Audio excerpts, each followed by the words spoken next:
The processing is done by DNN network. From a management perspective, the video provides a concise executive summary of ISO 21001 compliance metrics across different departments within an organization. Here's a breakdown of the key takeaways for management.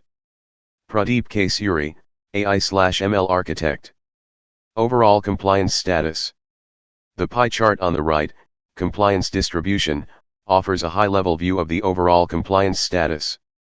The large green segment, 81.8%, clearly indicates a strong overall compliance rate across the organization. However, the red segment, 18.2%, highlights a significant portion of non-compliance that requires management's attention. Departmental compliance performance. The bar chart on the left, ISO clause compliance score by department, provides a detailed breakdown of compliance scores for each department. This allows management to identify specific areas of strength and weakness. High-performing departments, departments with tall blue bars, example HRMS, purchasing, production, IT, demonstrate strong adherence to ISO 21001 clauses. Management can recognize these departments for their commitment to quality standards and potentially learn best practices from them. Departments needing attention, departments with shorter blue bars, example marketing, R&D, QC, engineering, indicate lower compliance scores. These areas require management's focus for improvement initiatives. Understanding the specific reasons behind lower compliance in these departments is crucial for targeted action plans. Variability in compliance. The bar chart also reveals the variability in compliance across different departments.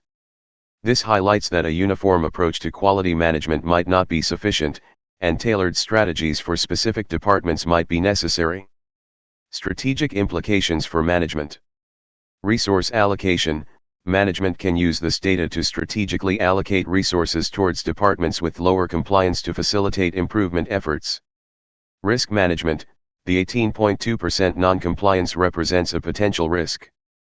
Management needs to investigate the reasons for non-compliance to mitigate potential negative impacts on quality, customer satisfaction, and regulatory adherence. Performance monitoring. This image provides a baseline for future performance monitoring.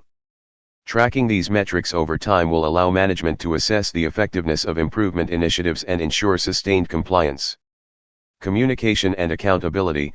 This visual summary can be used to communicate the organization's compliance status to stakeholders and to hold department heads accountable for improving and maintaining compliance within their respective areas. Decision-making.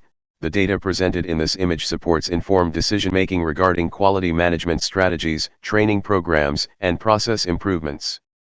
In conclusion, this image serves as a valuable management tool for understanding the organization's ISO 21001 compliance landscape.